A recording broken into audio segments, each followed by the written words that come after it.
The Honest Money podcast is powered by 10x Investments, a licensed financial services provider. Consult with your financial advisor and let's 10x your future together. Welcome to Honest Money. I'm joined once again by my fantastic co-host. My name is Pieter from Money Marks. And as you can see, we're in a new studio, which we're enjoying. We've got comfortable chairs. And if you're watching the show, you can see that Pieter and I have substantially upgraded our wardrobes. And that's thanks very much to Sealand, who are the new kit sponsors for Honest Money. And just to say that we're going to be doing a bit with Sealand over the next while. And one of the first things we're doing is for people who are new subscribers to the Honest Money YouTube channel, we're going to randomly pick new subscribers to win a 1,000 Rand Sealand voucher. We've got 3 of them, which I'm thrilled that Sealand have agreed to do that. So thank you, Sealand. And so if you're a new subscriber, we'll pick your name out of the list, and you'll get a 1,000 Rand voucher if you're lucky. We will be doing some other initiatives into the future as well, especially when we get you to ask us some questions on our YouTube channel. So thank you very much, and please stay in. And Pieter, I think we've got our first question, Yes. and maybe just to talk about it. So we're going to do, I think, a few different formats with Honest Money over time. So it's not always going to be listeners' questions, and equally, it's not always just going to be you and me thinking of what to talk about. We're going to try and blend them. Hi Warren, Quibus here. Firstly, thanks for an awesome show.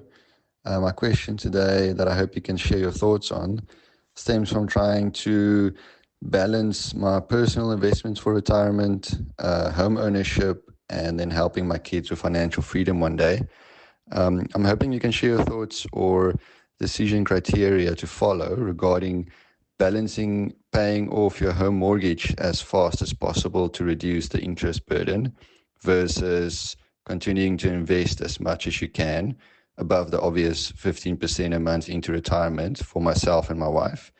And then finally contributing the maximum of 36,000 a year into my son's tax-free accounts. They're both under 3 years old, so I'm trying to maximize time in the market for them as both financial freedom one day, but also as a great life lesson for them for time in the market benefit. Obviously, if you had enough money, the answer would be just to maximize all 3. But the reality is that most people will need to do some trade-offs. And so having an order of importance or a thinking process here, I think would be really useful for me, and I'm sure many listeners out there. As all 3 topics are good financial practice, but what kind of order makes the most sense for you to prioritize? If you can just share your thoughts on what's the most useful and beneficial long term, it'd be great to hear your answer. Thanks so much. Cheers. Bye. So this one, it's such an interesting question. Pay off your home loan, invest. Do you do the one? Do you do the other? And then you add not a complexity, but you add life criteria, which is there are children involved. And so it's not just your own retirement savings. You're also wanting to set up your child for the future. So I love the question. I just have to say, Honest Money listeners are amazing. Like the way they think and how they're thinking ahead, really interesting.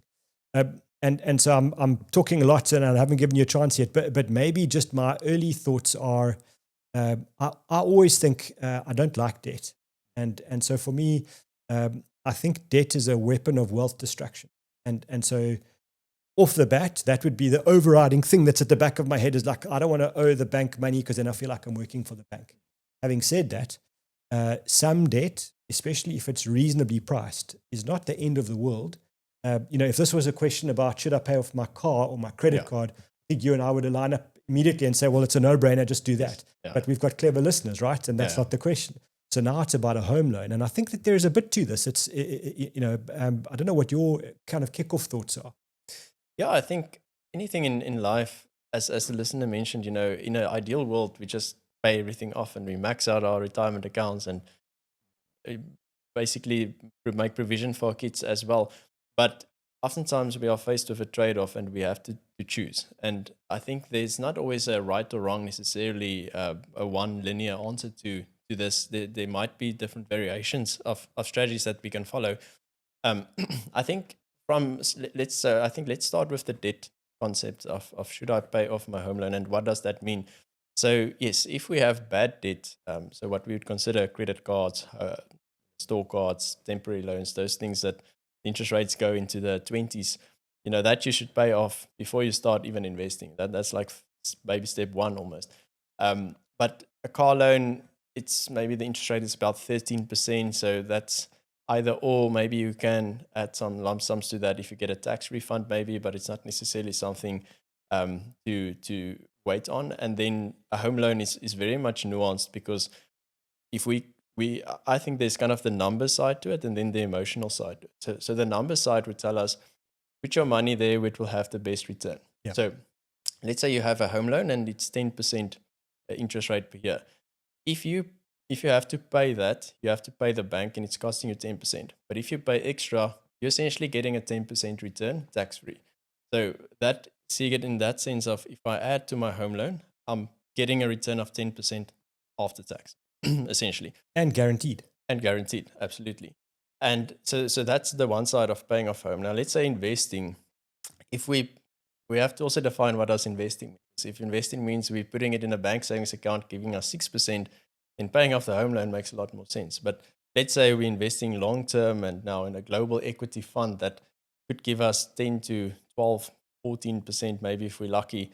Now it becomes a bit tricky, because if we invest in a tax-free savings account or retirement annuity, it's also tax-free. But if we invest in a discretionary taxable ETF, maybe, then we also have to take into account after taxes. So there's capital gains tax, there's dividend withholding tax, there's interest tax. So there's a number side of doing the calculation, seeing which one will give me the best after-tax return. But there's also the emotional side, as you mentioned, having to owe someone something. It's a psychological thing. I think we as humans don't want that. And by default, we don't like to owe someone else something else. And we've all seen those calculators. If you just add another 500 Rand to your home loan, you're saving this many thousands of rands in this many years.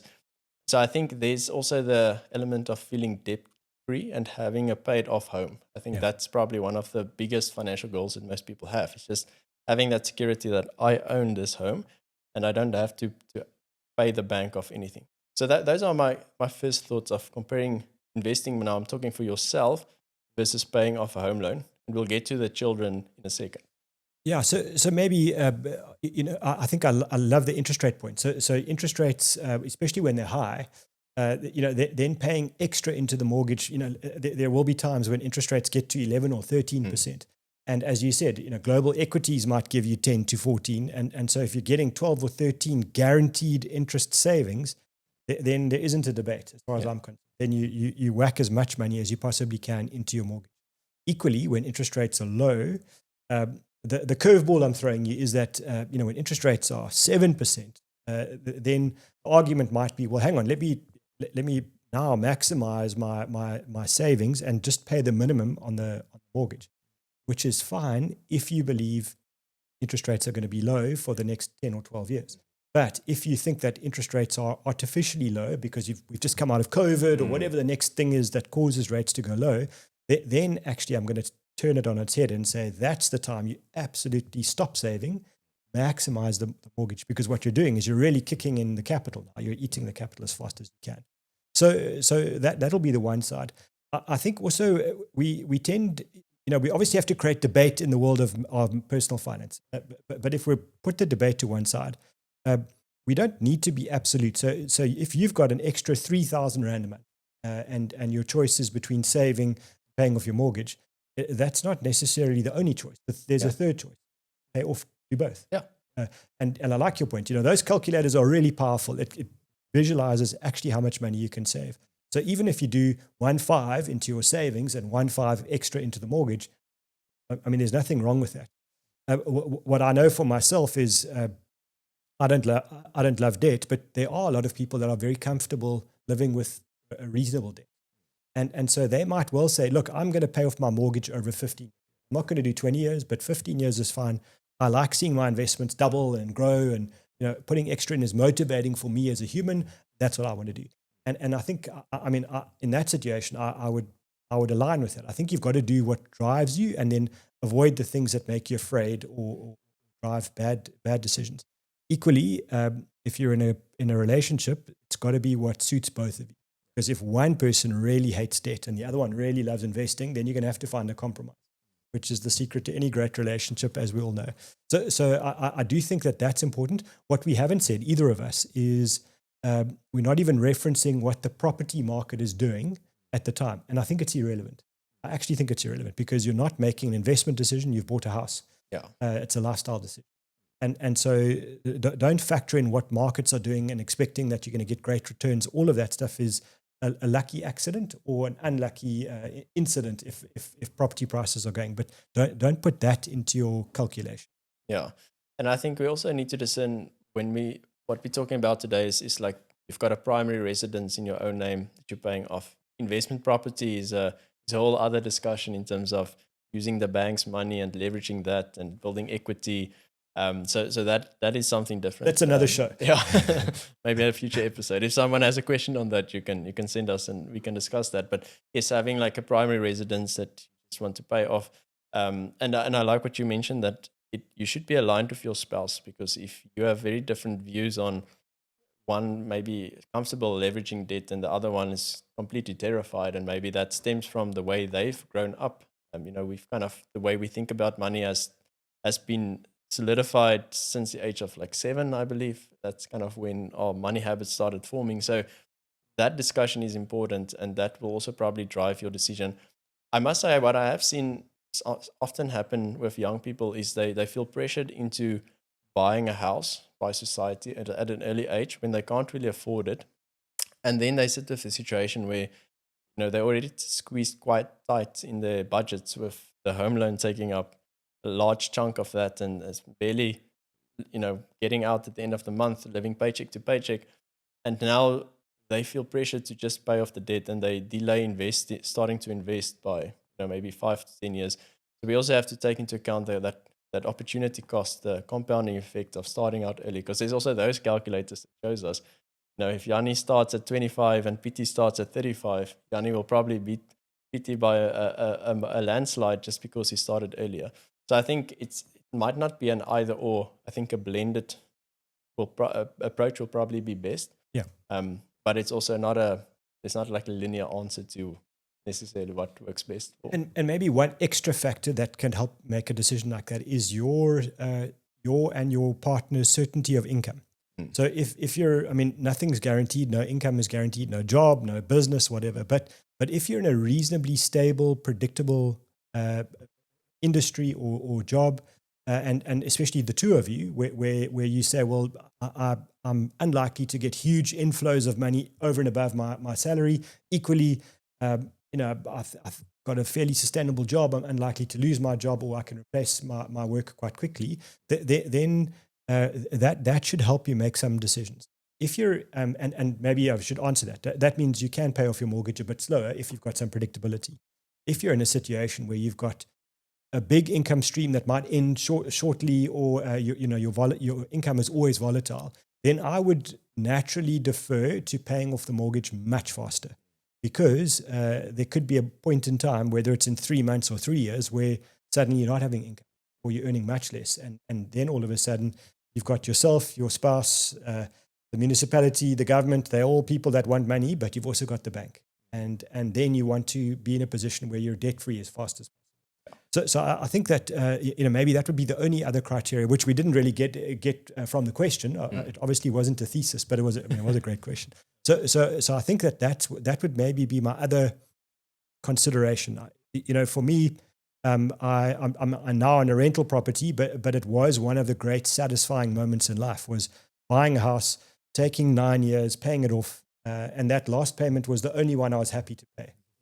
Because it was saying goodbye to the bank and knowing that the next money that I added was 100% to my savings.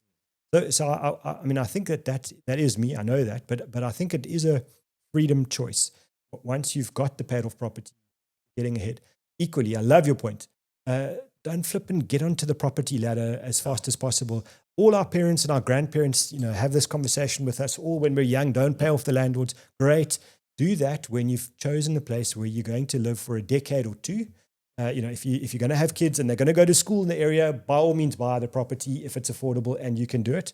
But if you're going to be jumping up, going from the quarter bedroom studio that you share with 17 of your closest friends, don't buy that, and don't buy the next one. Buy the house that you really are going to stay in. I think that advice is from your perspective is 100%.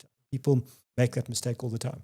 Yeah, and it's oftentimes just either feeling pressure to have to buy a house because this age and it's expected of you from some societal norms, or it's just that feeling of wanting to own something. But there's a saying also in the property game that you don't make a profit when you sell, you make when you buy. And I think buying a house at a discount is great and everything, but also buying too soon could be a massive financial mistake because it's probably it's most likely the biggest financial purchase you'll ever make in your life.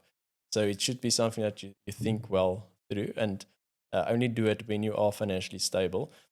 What I've also found was sometimes more now in the financial planning world is people kind of now in their mid-30s, early 40s, they're balancing paying off a home loan, saving for kids, saving for their own retirement, which is kind of the question we received. And they're so getting stressed now because they know they need to invest, but now they also have the mortgage. And like you said, if you get unemployed, that's all of a sudden, you can always stop your investments and it won't have much of a detrimental effect apart from the opportunity cost. But you still have to pay your home loan. The bank doesn't care. If you don't have a job, they don't care. They'll take the house. So that is a very big